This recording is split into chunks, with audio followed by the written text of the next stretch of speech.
Well, hello, hello, hello. Welcome back to Socially Single. I'm V, and if this is your first time hearing my voice and seeing my face, welcome to the channel. And if you're returning, I so appreciate your support, and I would love you to hit that thumbs up, not the thumbs down, and subscribe to see more of me because I'm going to start ramping things up over the next month. Finally, beyond 90 Day Fiance. However, today we are going to be talking about 90 Day Fiance, When Two Worlds Collide, Season 12, Episode 6. And we actually got to see the entire cast, every couple except for Asia and Maxwell, because we'll see them next episode in Africa, of course. And I'm hoping they definitely get some pretty solid time in our hands as we really got to see everyone pretty much multiple times in this hour-and-a-half episode.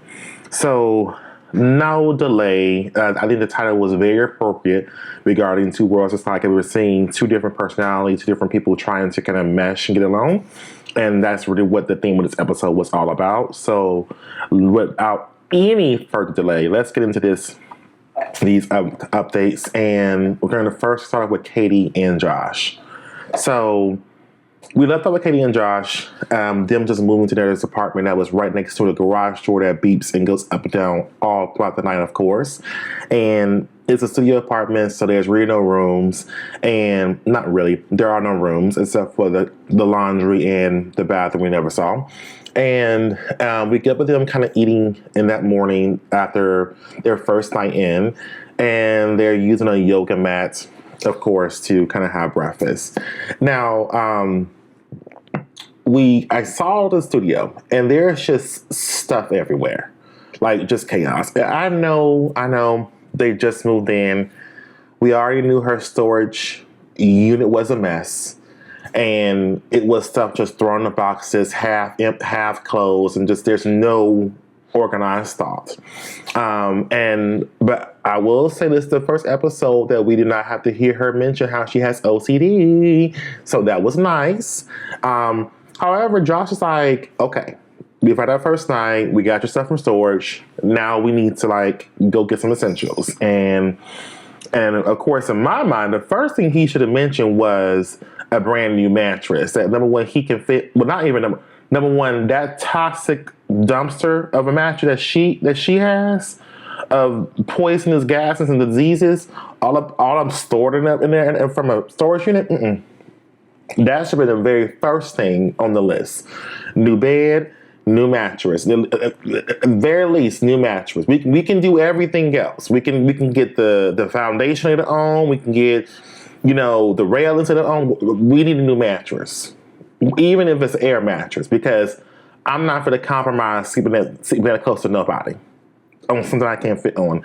And if you watch other videos when I've talked about Katie and Josh, I've been asking the question, when is Josh going to start setting standards about what he will and what not accept? Like, where is his limits? Because she is a lot. And not just because of her personality, but just it's the personality, it's the quirks, it's also the ways in which we discover how controlling she really is, because she's selfish. And we see that in this episode when he begins talking about some of the things that they need. He needs to iron an ironing board because he prefers to iron his clothes. And she's like, that's stupid. And he's like, well, okay, I want dining room and dining chairs. My back is killing me, not only from sleeping on this twin mattress with you last night, but also I'm not going to be eating dinner on a yoga mat. And she's like, well, but why do we need dining room and chairs? And he's like, well, because I want to have someplace to sit, to eat my food. That's just what I'm accustomed to. And she's like, that's stupid for when, that you want dining room chairs. And he's like, okay, well, we need essentials. We need some things. And she's like, well, we have to get everything today. And he's like, yeah. So they get into the car and they go to the furniture store. And in the car ride, we see the cracks 100%. She's like, I don't trust Josh with the money. I think he's financially irresponsible because he decided to buy a bunch of sunglasses for $400, since I've known him. And Josh is like, I wish she wouldn't say shit like that and make it seem like that she can't trust me because of the fact of I have a job and I also have a family company that I have shares in. Like I have money and I've set aside like £3,000 or £4,000 just for this move and to like, you know, buy essentials. And so, and she also has a nice little nest egg that she's sitting on. So I appreciate her frugality, but this ain't the time to like stop me from wanting essentials. For our brand new apartment that we don't have furniture in. And her thing is like, you know, we could just eat on the couch. We don't do all this when we're like eating and traveling. Yeah, because we were traveling. So like, this is why I went to my house. And so, and one thing I noticed that all these people do as far as the ones who are coming into the States, the immigrants, like they say, it's just my culture. It's just my culture. It's how we do things in my country. No, you ain't the only one. Like, do I have dining room table and everything right now? I don't. Not my apartment up here. However, it's something I'm looking to getting in the future. But I do at my house. I do have a full dining room set. Like, you know, I have staples in my house. So, Josh, you ain't the only one. And keep in mind, Katie is 26 years old and Josh is 30. So, as someone who's also in his 30s, there are just things that I'm not going to compromise on. We discussed this about Paula and Thomas, right? Like, they're just things that I want. So this whole trying to live this youngish lifestyle, and if she wants to call it being frugal, Katie just don't want to think about and do shit. But she also isn't trusting him to think and do shit as well. She really just wants to be in control and just wants him to follow only her lead here.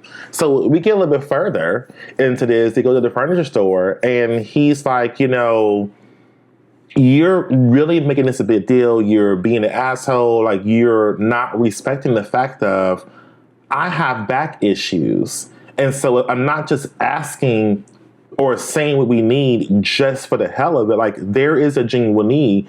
And her response is like, well, you need to stretch more. Like, you need to exercise and you wouldn't have back issues. See, Josh, that's telling you all that you need to know. And all that you know about who the fuck she is and how she's going to consider you moving forward. And of course, he's harboring feelings about the fact of she gets drunk and wants to kiss random strangers or all her friends with her mouth when she's drunk. And he brings that up to her, like, you know, you want me to be excited about what kind of little harlot slut bucket you are when you out here kissing people and, you know, you call her drunk and you making out and I have to meet your exes and all this other stuff.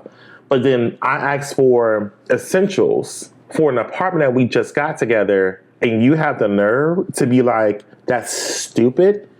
And he gets to the point of like, you know, I gave up everything, obviously, and that's always a trump card, right? I gave up everything to come over here to give us a try, for us to work towards marriage. And she's like, you know, and she's like, you know, yeah. And he's like, let's be clear, I had to pay for all the immigration stuff. I did all the immigration paperwork, and then trying to get Katie to do something, it's like pulling blood from a fucking stone. And so, and I believe every word that he's saying, because she's already said that she doesn't do well with like task and getting things done because of her quirks and because of this. It's always an excuse, but she wants us and she wants him, most importantly, to cave in and to always give in to that excuse. No, that's just not cool. It's selfish. And she's not considering him. And she's like, well, you wanted to do all of that. And he's like, no, we agreed to do all this.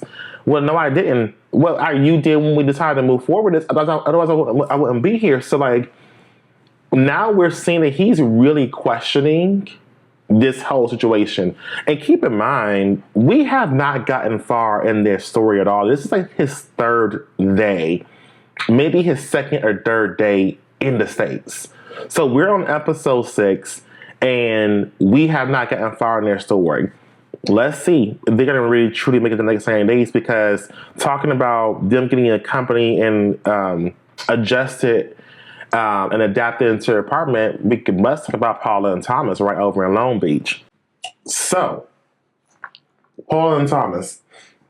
So we didn't get too much from them, but I think we got some pertinent information. So it's her first day really in the States because Chase just spent their first night together, of course, spidering, as they call it, which is essentially them being folded up together in the bed, which I just thought was so cute and so fun. And here's the thing that is endearing to me about Paula and Thomas, even before I get into some of the cracks.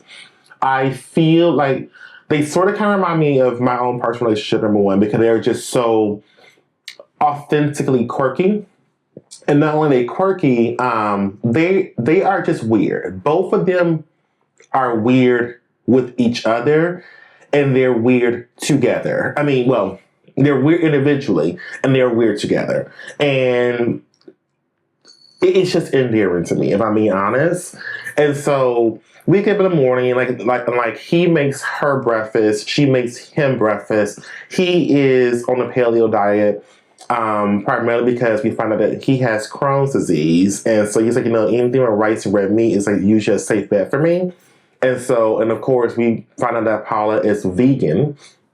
And so she doesn't do anything related to me, but it's, of course, something that she's going to have to get used to living in a household where he does it. So we kind of understand a little bit from his perspective of like why he is not going to be vegan probably anytime soon. And I don't know anything about Crohn's disease, but he kind of did present it as that diet would not be suitable for him. And of course, when they're running jokes in a relationship is about who's going to be making each other the breakfast, and it ends up being like double work. It's so inefficient of us where we really could be making one breakfast or like one person making two different breakfasts. But no, they do each other's breakfast, which is just cute. And so, of course, she's like, Paula starts going through, child. She's like, okay, I'm going to try to get down here at this table with you. I'm going to set these bricks. And he's like, aren't you happy? Like, you manifested all this. You manifested all this, Paula. And she's like, oh my God, I did. I just always wanted to just be here, with my man. And I'm happy that I'm here, not on vacation, but like I'm here in Long Beach, California with my man. And she's like, he's like, you manifested. She's like, I did manifest all this, not this table, these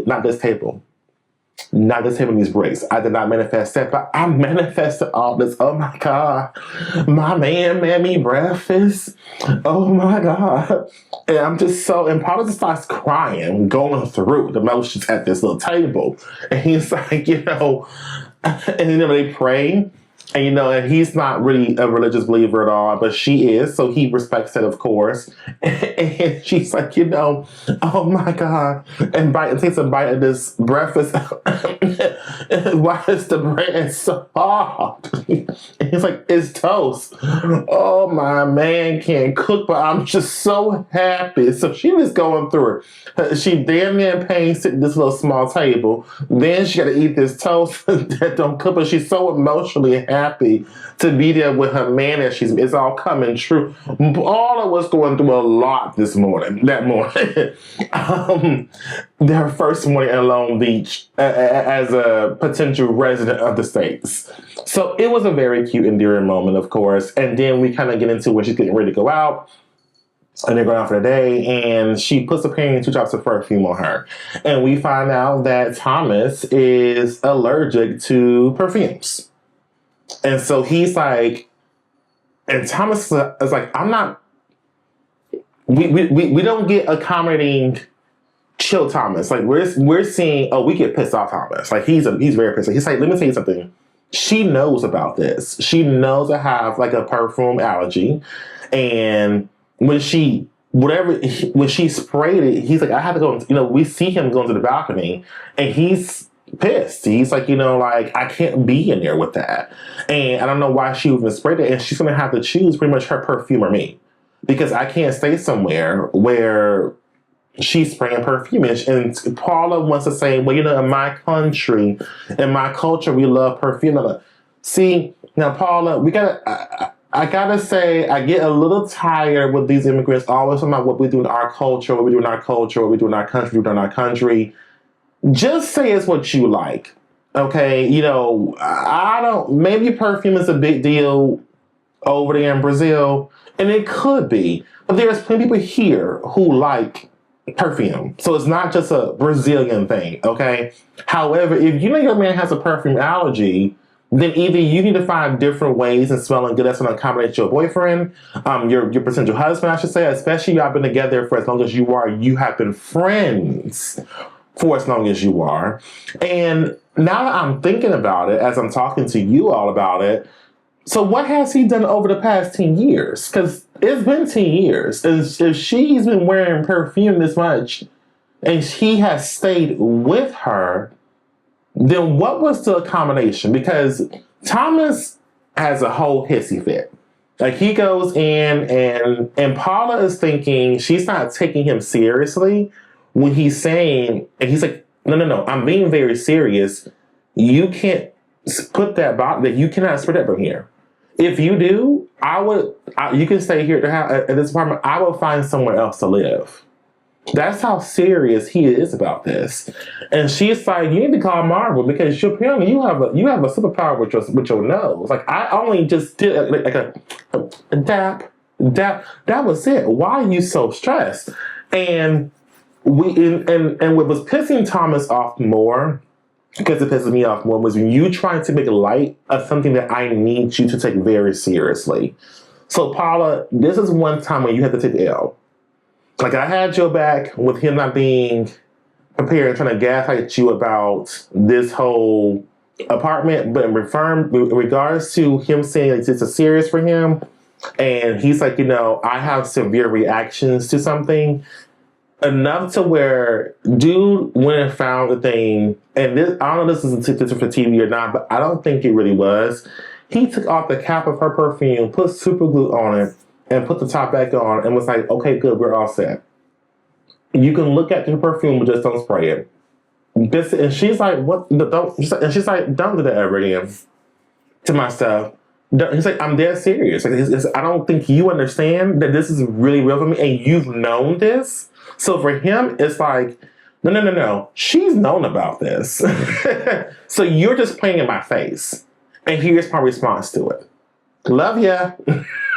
And so we're going to see where that goes. That's all we got from Paula and Thomas in reference to that situation. So she is getting a little bit concerned that, hey, maybe they are just a bit too different. But I gotta ask the question, Thomas, what was you doing for the past 10 years? And when you went to stay at her house, where she surely has smells all over, how did you survive then? Did you wear a mask? Like, did you do things? Because, how did that work? Like, how did y'all survive? Or did you stay in the hotel when you went to Brazil? I want to know more about exactly what is being done. What he has done in the past to kind of deal with his quirks and vice versa. How has she accommodated Thomas in the past? Because if we're going to only focus on this part of the relationship, that only gives me more evidence really that they really don't have no problems. They're just truly a normal couple, and their transition is going to be even easier than most couples, because they ain't got no real issues. So we're going to move on to Marissa and Edward. Let me tell you something. Marissa, y'all know I've been asking this question if you've seen my previous videos discussing Marissa and Edward. What's my question? What is it that she is looking for from Edward? What role is he supposed to play in their world? And from what we've seen, this time around, we kind of get to where Edward is now spending like his first days in the States. And of course, the kids are back from being with their father. So now we're getting to see him actually interact with the boys and all that. And we got some awkward moments, right? And that was to be expected. And I just want to add that this is kind of where I'm seeing they're really not trying to do anything produced. These are just real people's lives, because it felt too real to be awkward. I mean, to be produced. It's like they tried to set things up in scenes, and it just, the actors and actresses did not get the message. So we see that they're going to try to have their first dinner together, and of course, and the boys, of course, are now trying to, they're introducing him to the lifestyle, I guess, and they give him a little gift and play a little prank on him. He definitely finds it funny and fun and all that. And I hate this saying. However, what I'm about to say, I hate this saying, but boys will be boys, right? Like they're just being 11 and 12-year-old boys. Edward himself, we've already determined, is a big kid, and he's just a big kid himself. So I don't really worry about the boys and Edward fundamentally getting along. I do think where there's going to be a concern, which Edward was talking about, was what exactly does being a stepfather look like? Like, and at what point is it just not fun and games? How is that going to go? Because right now it's clear, we find out that kind of Derek is a little bit more in tune with things, and he's the oldest of the two boys, even just only by a year. And so Edward's gonna have a gift for you all. He decides to give them both $50 each. Her youngest son Cole's like, "Oh, okay, cool, thanks. I got money. Thank you." Put that right in here. And the oldest is like, "Oh no, I can't take the money from you." And he's like, and Edward's like, "The fuck?" Like, he's like, "I don't want your money." And of course, Bruce asks him, like, "Why would you, what is it with taking money?" He's like, "Well, essentially, kind of here's what I said, what I heard. And I'm going to interpret what he said. I think Derek felt like he didn't want to take the money from Edward because he ultimately thought the money was coming from his mom, and that his mom had given the money to Edward to give to him. Now, just to remind you, a couple of episodes ago when we first meet the boys and Marissa asks them about how they feel about Edward, Derek was the one who asked about what job is he going to have, how he'd be making money and so on and so forth. So Derek has been exposed to grown folk business. That's what this really is. Derek has been exposed to grown folk business, and that grown folk business being, he has already probably seen how how his father and his mom have interacted, probably about finance and resources throughout their divorce and probably before they got married, because he would be old enough to remember those situations. We have now seen that Michael, their father, has expressed that he doesn't want the kids to have to go through arguments and everything else.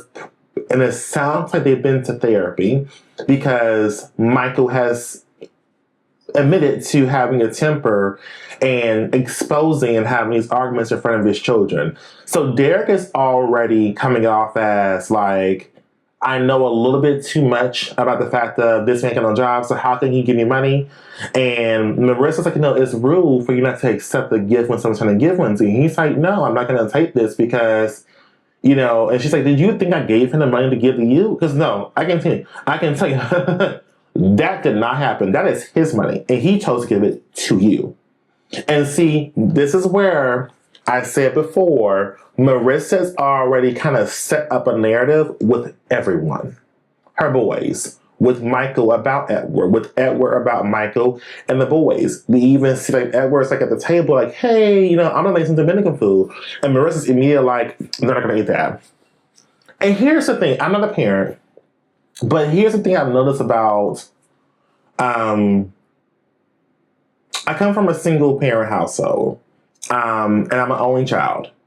And as an adult, I have now, especially in recent months, recent years, spent time with other single parents who happen to be boy mothers.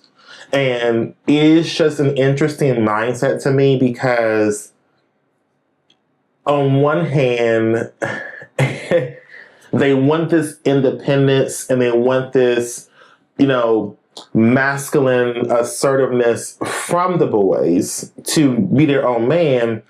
But then they have finally crafted this world around the boys And when you introduce and try to kind of put out of it, they've gotten so accustomed to that world to where they feel like they're the king of that world. So anything foreign coming into it is an automatic no-go.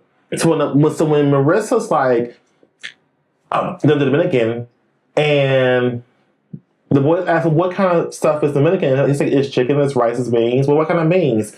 It's red. And he's like, oh, no. I'm going to do black beans. Like, it's already in their head, in my opinion. And that's a very, very light, I'm taking it too far stretch imagination or exasperation of the scene. However, she's... I just feel like that she already has a system in place for the boys and what they're going to see and not see or deal with or not deal with. And they're already very accustomed to that. And we see that in other aspects of this episode. Like, he's like, yeah, we played in your room on the bed. Like, we were just having a good time. Or we were resting upstairs. And they get up in the morning. And, of course, this is Monday. And now it's time for the boys kind of like to go to school or they have to go to their camp or their dad's house or something like that, whatever. And now it's like back to a routine. And she's like, Edward is on his phone. He's not paying attention to what's going on.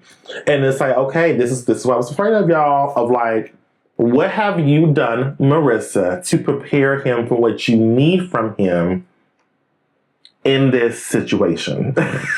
Because, what did you want him to do? Like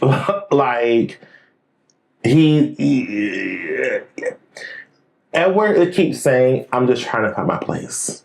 I'm just trying to see where I fit in. I'm not trying to bother nobody. I just want to be a part of the household. And we find out already that Marissa's controlling. Marissa's nitpicky. And she's going to have a third child, but you're acting like a dictator and a mom to all of the males in your life. And even so, something as simple as they got in the car and she's going to take the boys to their dad's house. And Derek sits in the front seat. Now, where I'm a little bit of an anomaly. I'm 6'5", so I've been tall for a long time. So I will say that I usually sit in the front seat for most people who visit schools, especially even growing up, just because of my height, and I just can't fit in the back, and I've had people accommodate me, especially before Uber became a thing. And so, but in this case, Derek, this is your mama's man now. Like, you need to be in the back. And so he said, well, I call shotgun. And she's like, yeah, Derek doesn't let anybody sit in the front seat. And so we see Edward get in the back seat. See, Marissa, that's the kind of shit that ain't cute. And that's not going to get you what you're looking for from your boys or from your potential husband. Because what it should have been was, hey, Derek, I'm going to have Edward sit up front with me. You're going to be getting out anyway. But Mom, no, that's not much of a question. He's the adult here. Get your ass in the back with your brother. Like, you don't, like, it's these small little micro transitions that, as the woman, in my opinion, you have to start making, because I'm sure that in the absence of his father being in a household post their divorce, Derek has probably had to feel like that he's had to protect his mother and be the man of the household. And that could have came from his father. It could have been a natural assumption that he made for himself. And while he's obviously not like Marissa's in control, we all kind of understand that leeway that mothers would give their boys in the absence of a man being in the household. And so I wanted to bring that up because that microaggression, in my opinion, or a little micro transaction, I'm sure like Edward's he's cool with it because he's easygoing, but Edward's also like, is a little stuff like this where I'm not sure where to fit in.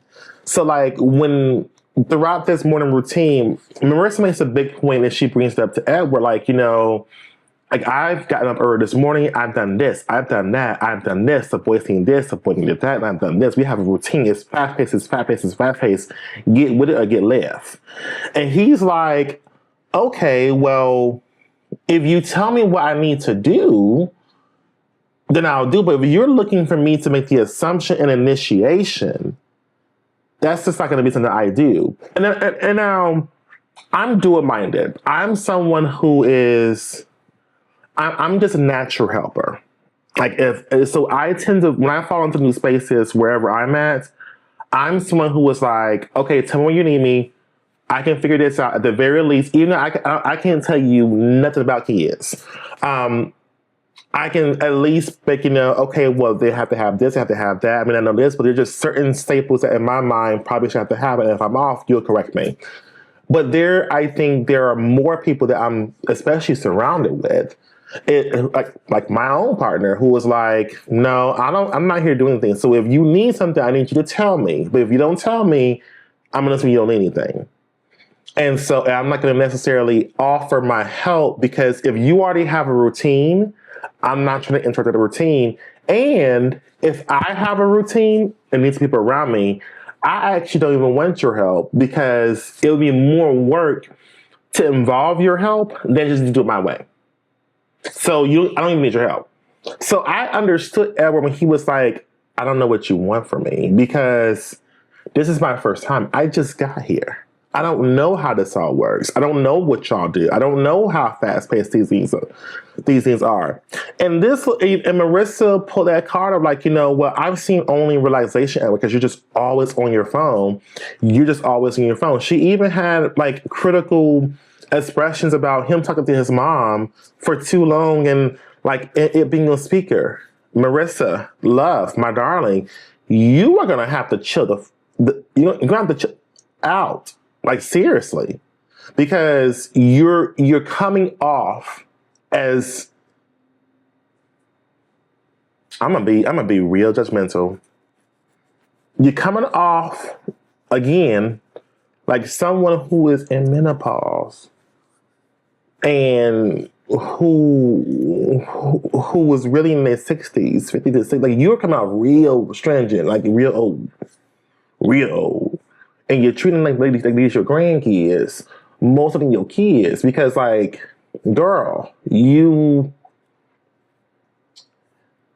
for someone who is in a leadership position, and for someone that has all the routines and things, one thing I would expect from Marissa, especially as buttoned up as she wants us to believe that she is, I'm going to need you to do a better job of setting expectations and letting us know and letting Edward know, most importantly, what is it that you need from him and what do you expect from him? And as he said, tell me what you need and then let me figure out how to do that. Marissa, you have to remove that part of if you are saying what you need. Now, this is hard because it's hard for me. The how at which the person may do what you need and expect, you have to be a little flexible on, because if you want them to have the natural initiation and motivation to do certain things, then you gotta let them figure out their own way of doing it. And it may not be exactly how you might do it, right? And so, and here's the thing, if you can't do that, then you're gonna have to be okay doing it for your own satisfaction, but not holding them accountable for what you want. Because so far, you're saying that you've never seen his productive side. His productive side was when he was working when you met him, and then you took him off his job when you came back. So, the man can work. But we haven't gotten anything about his family. I heard him ask about it. Hey, did Esmeralda or did somebody do their homework? And I wonder, okay, Edward, is that a little sister or brother? Is that a cousin, nephew? Is that your kid? Like, who is that needed to do their homework? Or did you talk to your mama about that we haven't seen yet? So, interesting part about Marissa, Edward, we see in the next episode that we're going to probably be meeting Marissa's family. And her mom looks to be a piece of work. That's all I'm going to say about that. So, let's get into who is next. All right. So Rozit and Mallory. So the only thing we got from Rosh was him and Brandon's conversation that we left the last episode off with. And if you remember, they were at the White Trash Bash. That's the name that they came up with for that party. The welcome to America party for Rosh. That ain't what I came up with. It was called White Trash Bash. And Rosh did something very disrespectful.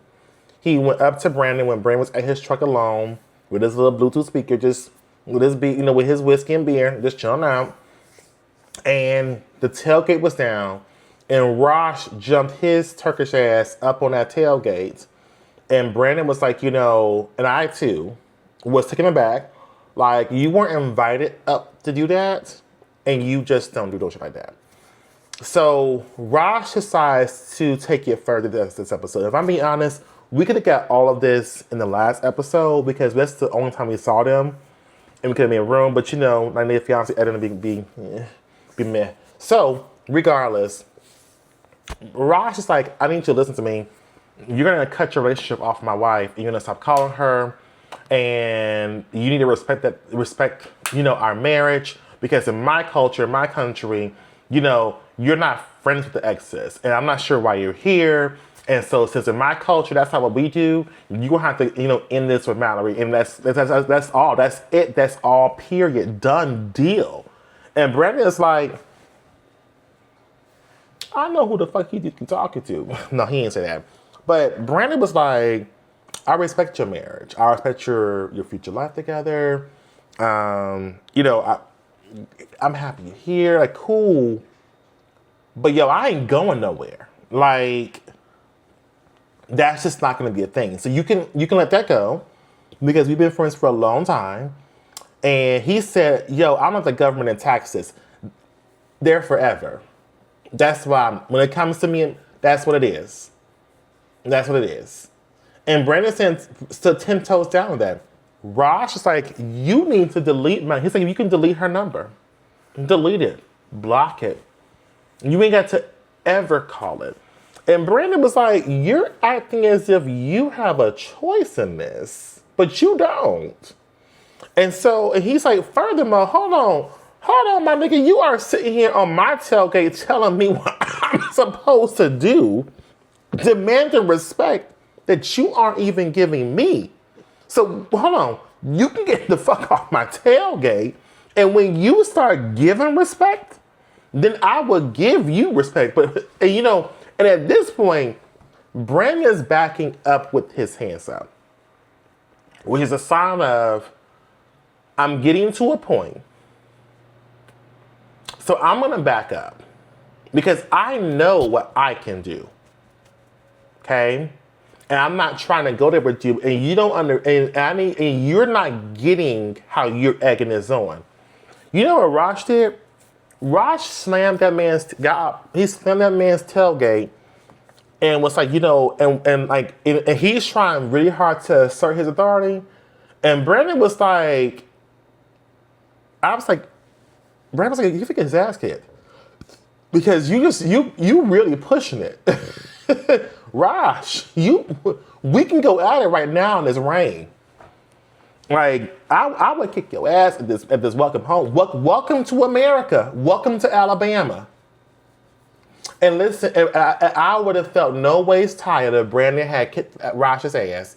I would have felt no ways tired because Rosh is doing too much for somebody who done came over here with no money. You ain't contributing nothing. And then you're so hell-bent that because this is your culture, which is not your culture. I'm so sick of hearing that. This isn't your culture. This is American culture. You can just say that's what you don't like.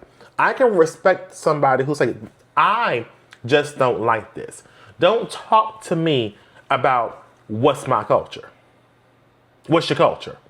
I'll be honest, I could get there. There's certain things I respect, but I respect them because that's just something that you respect. So that's all we got from Brandon and Rosh. We're going to get more of them when we're going to see. We're really sticking on this point with Rosh, instigating drama between him and Brandon, and also between him and Mallory. We didn't even see Mallory this episode. So we're gonna get all that in the next episode. So really, they can be left out. But that's all we got from Ross and Mallory. So, all right. So we're gonna be getting into Annabelle and Shay, and I already told y'all I like me a little Annabelle because it's just something about a grown woman moving the way a grown woman's supposed to, especially on this show. And Annabelle ain't got it to do. So we left off with last time we saw them where Shay had revealed that he had pretty much he was playing loose and fast when he was drunk at these parties, and he had done some disrespectful behavior that is considered to be cheating in Annabelle's opinion. And because she says it's cheating, I agree with her. Absolutely. He was doing the most. And so we see them get up in the morning. And let me tell you, Annabelle is going in on this bed. She's making the bed. She is karate chopping pillows. She is, tugging and playing tug of war with these sheets. She is playing slap fight with the but she is not playing with this bed. Okay, her nerves is bad. Her nerves is bad. Hey, baby, how you doing? Good morning. Her nerves is bad. She's giving Shay the silent treatment. She ain't got it to do. And so she go outside and sit on the porch, and Shay comes out like, listen, hey, I know you upset. I know. I revealed some things, but I set up a spa day with you, Allison, and Angie, so that way you can go and you can have time away from me, and we can get over this. And she's like, here's the thing, y'all. I'm mad because when he gets drunk, he doesn't remember what he does. So he's telling me this, but it's no telling what else he has done when he was drunk, because he don't have to remember. And that's why I don't like him to get drunk and to sit here and drink too much. So that's where it stops and ends for her. Of like, I heard what you're telling me, but it's what you don't know to tell me that concerns me. And also, Annabelle's not stupid. She's also like, what else have you not told me? Right? Because they're 5 years in, but they're finally here. She's finally here in the States. So he convinced her to go on the spa date that he arranged. And in her mind, she's like, you had me going on a spa date with your daughter who I already don't fuck with. And then with this girl, and Angie, as a reminder, is Shay's best friend's daughter. The same best friend who married Annabelle's best friend in the Philippines. So there's a very close, there's not much of a degree of separation here. So in her mind, there's a rumor that you may or may not have slept with my best friend's daughter-in-law, essentially here. And so I really don't have it to do. And keep in mind, this is probably her second or third day in the States. So people on this episode are truly just getting out the way. And so she's like, okay, fine. I'm going to go. So he takes her to the spa day. Y'all. Annabelle walks in. Allison and Angie's already there. I was like, hey. And, Annabelle's like, hey. Because, we don't hug, Allison. We don't hug. Hey. And she's like, oh, my God, I'm Angie. She said, oh, hey, Angie. Oh, can I hug you? And Annabelle's like, yeah.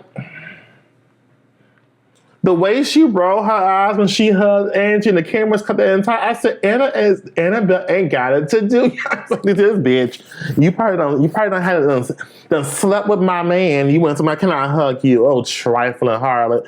And so I was like, Anna does not have it to do, y'all. And so Shay said, I'm gonna go.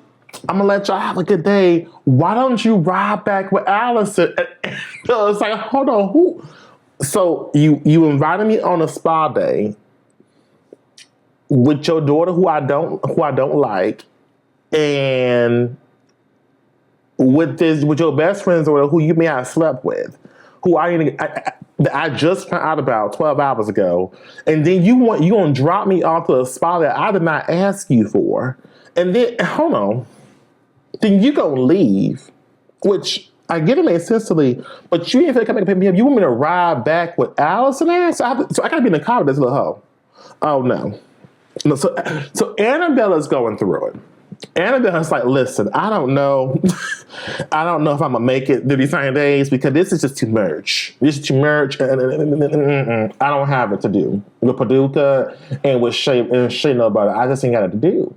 So Allison is like, so Annabelle, I just feel that there's some tension between you and Dad. Like, what's going on? Because she already don't want to be together. So she being messy and petty. And Annabelle's like, well, I mean, got into a little argument last night, and everything. So, oh, really? Yeah, we got into a little fight about you, Angie. Oh, me? Yes, you, Angie. Hey, Angie. Hey, listen, Angie, as Michael used to say about Angela. Angie. Oh, Angie. Angie. So listen, the rumor is that I'm being found out that you slept with my husband. Were y'all having a secret affair? Were y'all sleeping together, Angie? And I'm like, damn, Annabelle, the lady ain't even gets your nails good enough. She ain't even have you put your little hand in the water and dip it in and like it's soft here. And before she started doing a little cut your cuticles. Damn, Annabelle, you ain't beating around the bush. You ain't even get your little free mimosa from the people yet. And so Angie's like, let's be very clear. Drink down. There, 100%. Me and Shay ain't got. There's nothing that me and Shay can do together. I ain't never. No. You all face on this, Annabelle. I know what you may have heard, but fuck what you heard, because it ain't true. That's how Angie was, and so Allison is like, well, I'm happy I ain't had anyone to tell you because I done sat behind my daddy when he was on the phone with you. He was lying to you, girl. Like, he was just lying. And she reveals that to us in her confessional, right? And Alice, she has seen her father over the years absolutely lie about cheating. And she's like, I know for a fact that he has not told her everything. So, of course, Annabelle is like, okay, all right. Thank you, Angie, for the truth. So Annabelle is like, so Allison, is that all that your daddy did? Allison's like, I don't know. Which, are we to expect something different from Allison? Of course she's not going to tell her father and make things bad for her, right? Like, that's just not going to be what she does. But it's clear Annabelle just wants to know everything, so we're going to see where that goes because we didn't get much more from that scene. But I said, Annabelle ain't have it to do, and you know what? I don't feel no ways tired because she just wanted to address it all. All right, y'all.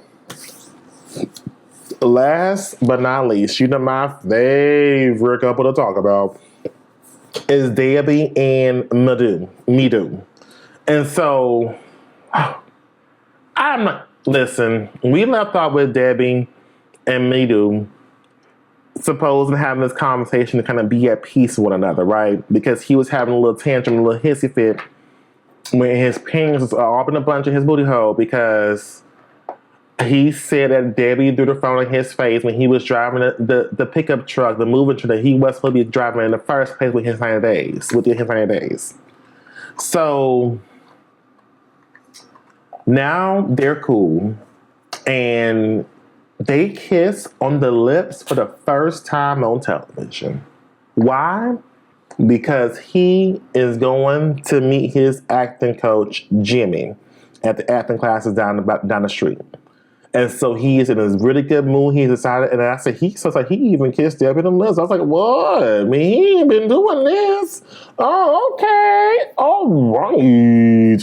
Let's see where this goes, me do. And so, and Debbie is sitting there and doing a chore chart for the whole house. So for her daughter, and me do.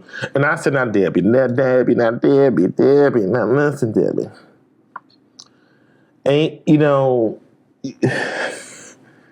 your daughter is in her 30s, you were in your 50s, and the man his 40s. Y'all have literally a representation of the 30s and 40s in your household. Not one of them are teenagers or children.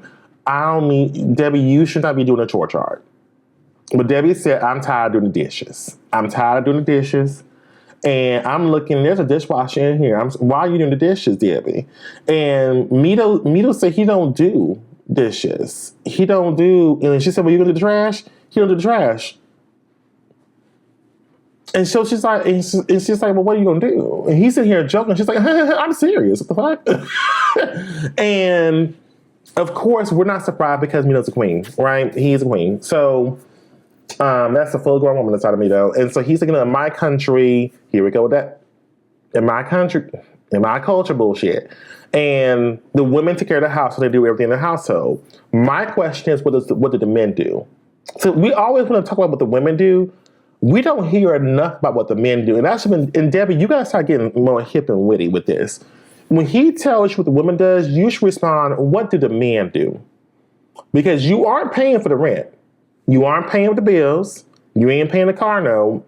Like, you're over here in my country. So really the roles have shifted because, if you want to start taking care of the household, you can. And I'll be happy to sit here and do dishes and do the trash. I sure would. But since that ain't what you doing, oh, no. You got to at least take out the trash. And not have these temper tantrums when I'm doing something. Because she said he only want to help out when things that he wants to do.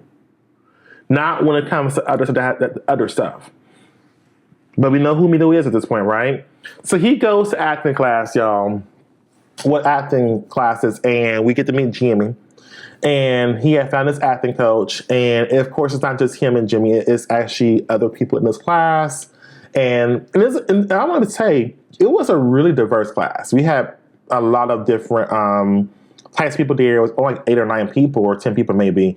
But it was a really diverse class, which I thought was really, really cool, of course, to see that. And amongst the representation, we, everyone had to act out the same scene, which is pretending that they're talking to someone who they know very well, and they're trying to relay a super emotional scene that, that hurts and whatever. And so that was the assignment, right? And he is like, okay, we see the others do a bit of that scene. And if it's looking weird, y'all, because I'm trying to figure out, why did my light just randomly go off? I don't know why. It's on the charger, but y'all can still see me. I ain't that damn dark. So we get to this point where he's like, okay, Mito, it's your turn. And Mito is like, oh, well, can I do something a little bit different? And he's like what? And he said, well, I just want to do something different. And the guy was like, can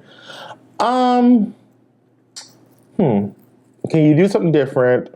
How about you participate in the same way that all of us have already been doing this whole class? How about that? All right. Great. I'm so happy. I'm so happy we talked about it. All right, Mito and, other person. Let's get to it. And the guy's like, hold on. You are not a director. I'm the director of this class. We're going to all do what I say to do, okay?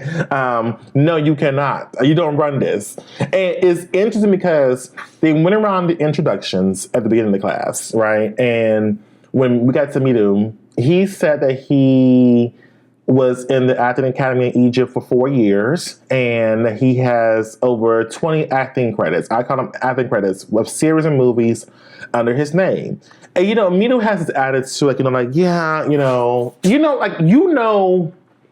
how people kind of come in, especially in a much new group, but like they want to come off as like better than, and like they really just they that bitch, right? And that's how Mido was. Like, so I Mido, but I'm really, I'm Muhammad Fayed, but known as Mido, M-I-D-O. And I've been at the academy for 4 years, and I've been in over 20 different series and movies and everything. So I'm just really looking to just become a big movie star here in the States. But I'm super successful in Egypt. Yeah. So. Yeah, so if and he acted like Jimmy ain't the only like he got some good tips because the production asked him, so what did you think about the others in the acting class? Everyone is just so talented, but they can really stand to do a bit more training with their techniques. Talented people, talented, but talent means nothing if you don't have training, consistent training. You do it every day. Right, like me. That was me do. Okay? And so, and of course, the coach is like, if you want to make it in Hollywood, you need ability, you need cooperation, and something that we don't talk about enough is opportunity. Because you can be so good at your craft, so good at what you do. The reality is sometimes you just need a little luck because none of that matters if it's not going to be, if you don't have the right opportunity to make the most of it, right? So him and the coach had this conversation. The producers asked him, like, hey, what would you rate Mido based off what you saw? And he was like, a C+, if I had to grade him. Like he has emotional awareness. He can read a scene. It was all right, but he has a problem with being coach and director, and you can't show these people scenes and sets and tell them what you is and it's not going to do. That would get you fired, which it would. So, anywho, we finally got to celebrate a little bit of Mido's acting skills, and now we switch to where it's Halloween, and Debbie and him are going to a haunted house with Debbie's friends. So it'll be the first time that Mido is actually meeting Debbie's friends for the first time. And Debbie is nervous about him meeting her friends and hey, are you, and she's like, hey, how do you feel about meeting my friends? Are you nervous? And what do you think? And he's like, I don't give a damn. They're your friends. And they're not, they're not my friends. They don't like me. They just don't like me. Oh, well. And I'm gonna say I'm double-minded with this a little bit because you know what? I'm not double-minded. I'm not. When you are in a new relationship, I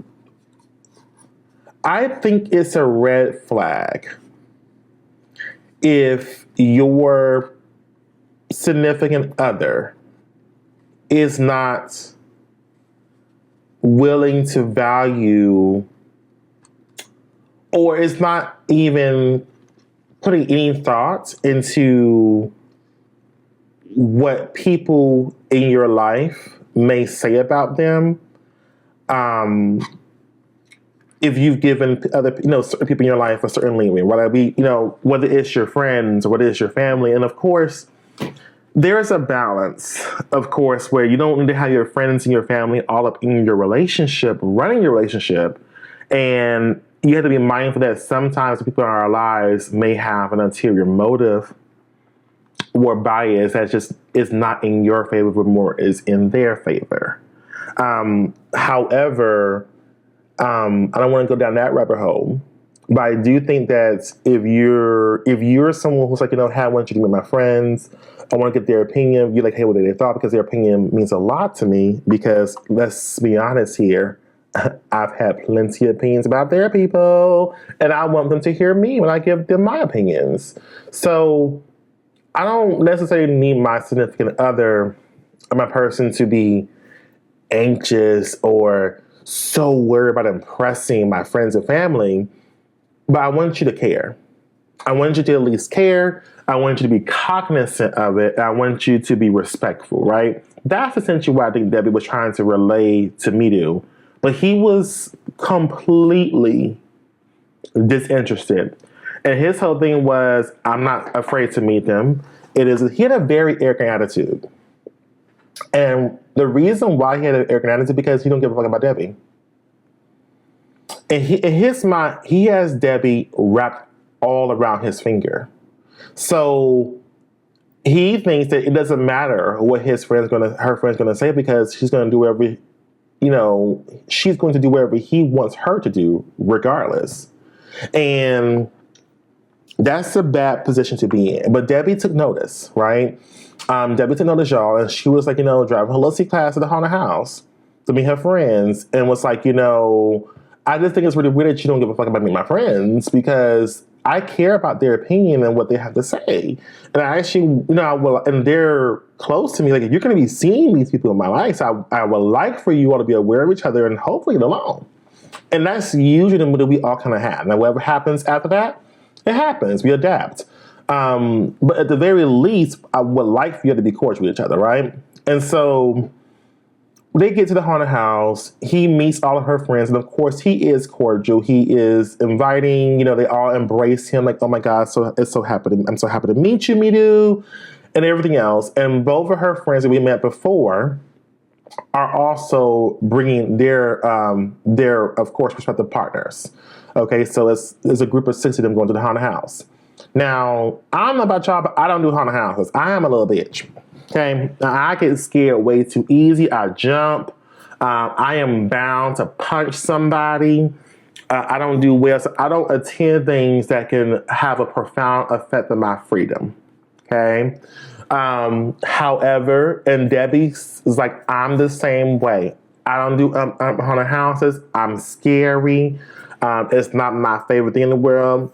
And Debbie already paled and Casper. So I didn't know what we was going to get. Y'all going to get to this other house. So, it was a bizarre scene. They're going to the haunted house. And I don't know if this is appropriate. I was going to say, God bless those people who work at haunted houses. And they're really doing the scare tactics. And they're scaring and all that. I don't know if it's appropriate to say God bless them, or hell Satan. I don't know which one works, but them people in them haunted houses that we saw on the scene, they worked their little asses off. Okay, I don't do one, but kudos to those who really work hard and attractions to make a scene enjoyable, to make the attraction enjoyable for their patrons. Like, kudos, because I know it's a lot of work. It's repetitive, I'm sure, and it looked really, really intense in this particular haunted house. For me, at least, it looked really good. So I'll never go, but I just want y'all to know I appreciate y'all's work. Okay, so Debbie and her friends are walking through cautiously. Each friend has their partner protecting them, embracing them. The man is in the front walking on one, and the other one's holding her from behind. Where's Debbie? Debbie's sitting there scared, just shaking. I have tremors in my hands, so that's easy for me to do right now. Just shaking. And just walking through, and I told you already pale. So she was... Debbie was a walking cloud with a wig, child. Just a walking cloud with a wig. Do that damn haunted house. And Mia said, oh my God. Oh, you want me to? Oh, that looks good. He's showing that he's not scared to walk through, which is fine. You have those who want to seem whatever. But he's treating it like he's undermining, in my opinion. Midu was undermining what I would say fellow actors and actresses who were there to work. And he was not really making it, he was mocking them.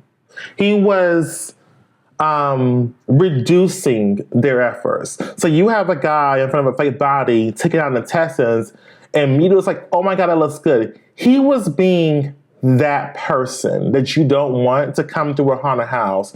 He was being the heckler at a comedy event, essentially. Like, he was really, in my opinion, just being an asshole as he's walking through. And they're like, this is weird. Like, it's one thing to not be scared, because let me tell you, all the other five, including Debbie, they all came out frazzled, child. It just shaking and like, ooh, that was an experience. I was like, oh my God, that was great. That's me though. This is great, guys. Did you have a good time? Like, I'm an actor. I knew they were acting. I knew it wasn't real. I'm an actor. And this is where it's like, oh my God, he makes everything about acting. Everything. And at this point, it's like, even in previous episodes, I'm like, this is an obsession. This is an infatuation. This is not natural. This is forced. It's not believable. You can be into something without making everything about it. And if you're really someone who's ingrained or super interested in certain things, there's just a natural way to do that doesn't become on the nose, is what I'll say. So we get into where the friends like, hey, I'm ready for a drink after that. So let's go to the bar. So the friends, okay, y'all go to the bar. And then, of course, one of the guys said, okay, let me meet you home. And she said, well, hey, can I ride with you to the bar? Because he going home. And they was like, okay, girl, come on. We can all have my secrets. And so they get in the car and Debbie's driving and it is silent. So Debbie and her friend are like having just conversation. Like, they're just trying to talk. They're looking at the topics. And Mito is completely disinterested. Not talking. He essentially should have been sat in the back with her, and then her friend Ashra, whatever her name is, should have sat in the front. And so now, on one hand, it's like, okay, well, maybe he doesn't want to have much of a conversation with her friend, or like he doesn't really have much to say to her, or like maybe he doesn't even care. He just chilling. Like, he's just on the phone. Like I would say my significant other definitely can be a bit more quiet when it's me and my friends, because he's not necessarily interested in our topic. So I can almost get that, but there's also a level of, especially when you're meeting your significant friends, where there's a certain level of engagement I think you're kind of required to have a little bit. And there's a certain level of socializing, especially for someone who says they're an actor. There's a certain level of socializing, but I have to remember, he thinks he's above everyone. He really thinks that he's above Debbie and her friends, and that they should be grateful of his presence. So her friend is like, this is so weird, because he has said nothing. And Debbie is like, he's having a tantrum. And when he gets in this mood, it's not worth talking to him, because he shuts down. He goes from 100 to 0.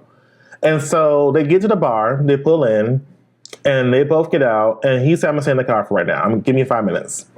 So they're both like, and her friend is like, girl, let me tell you how this car ride was. Because he didn't say shit the whole ride. Like, he ain't trying to butt in. He ain't trying to do nothing. I felt so uncomfortable.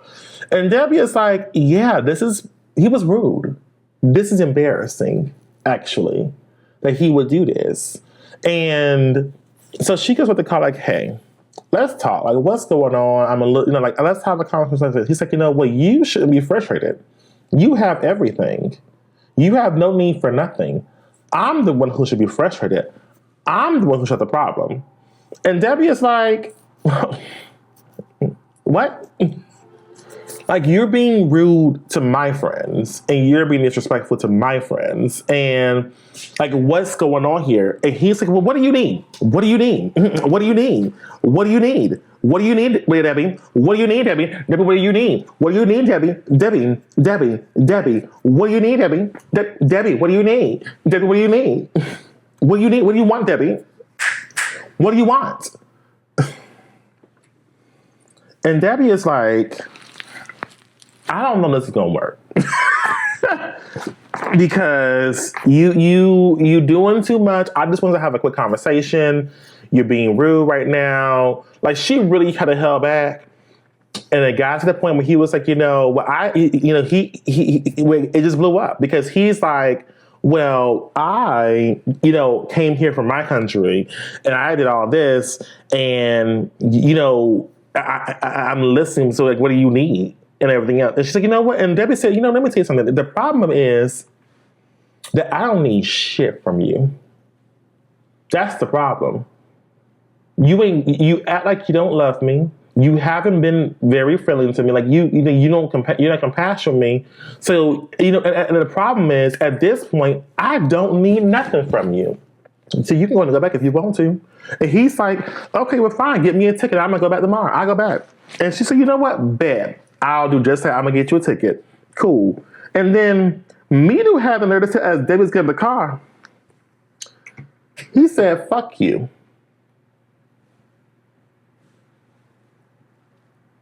Debbie had her door open. Debbie did not get the car. Debbie closed her door.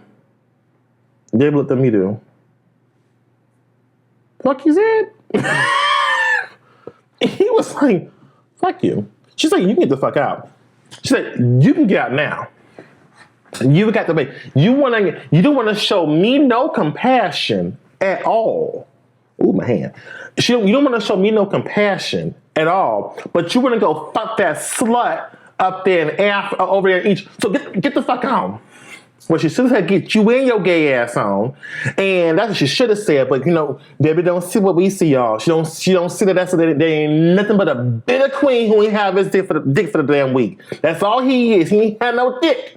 That's all. And he was hoping when he came out that maybe he was saw two men that he might be able to come to give him a little loving, but he ain't get that. That's what Debbie ain't seeing, y'all. He backed up. He backed up and he didn't have a reason to douche. That's what's going on, Debbie. But we know you don't see that, Debbie. You don't see that. Okay? I saw it. That's a bit about him. We ain't have none. He ain't been yanked up yet in New Orleans. And so he could take it all out on all the women. Because Debbie said, you can get out. You can get out. He said, well, I'll Uber home. She said, Uber home. Uber home, walk home, fly home, and get your own ticket while I'm at it. And Debbie said she told her friends, and she told her that she said, I'm done. I'm done. She said, no, I'm done with all this shit.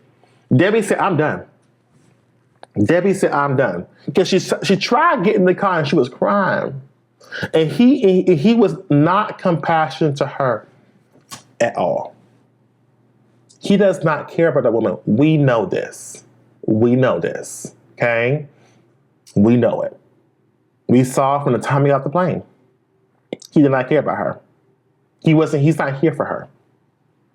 And in the least. And so her friends is like, Debbie, you okay? She's like, no, I'm done with this. He's going home. He said, I'll Uber and everything. And she said, well, how the fuck you don't get in? Because you ain't got keys to the place. Because she said, I don't know what production gonna do, but he got to be at my house tonight. He got to go tonight. I said, Debbie ain't that white, y'all. Debbie, she prim and proper, but she ain't that damn white. Y'all. Debbie said he got to go. Debbie got to go. I said, you know what? Actually, now that I think about it, Debbie back threw that phone at him. Debbie back threw that phone at Mido's face. I wonder what else she done threw at Mido's face. Debbie was done. Now we're going to hopefully see them. Is she going to stay true to this or not? Because he's been here at this point, I want to say for at least 10 days. Maybe over 2 weeks. Like based off the timeline that we have and them changing apartments and all that in the previous episode, he's been here for a minute. And we're only on the sixth episode. And so, but she said she's done. She's over it. And I hope she stays with it. It even escalates to where her friend gets involved. Or like, Debbie was wrong and everything. And Mido's like, he doesn't want to go off, but he's not really going off, but he's antagonizing Debbie. Like, thank you. Thank you very much. Thank you. That's what I needed. Thank you. He's doing one of those, that passive aggressive shit. See, and this is what I'm going to say. People like that ain't even had their ass up good enough. People who are passive aggressive and then keep antagonizing people, they ain't had their ass up good enough. Or they ain't really had their ass whooped. Because see, you don't do stuff like that. Because Debbie is sitting there crying. Obviously, her friend, my friend who says she's a slut, she was like, what's the problem? Like, what's going on? Like, it's like, hey, like, are you okay, Debbie?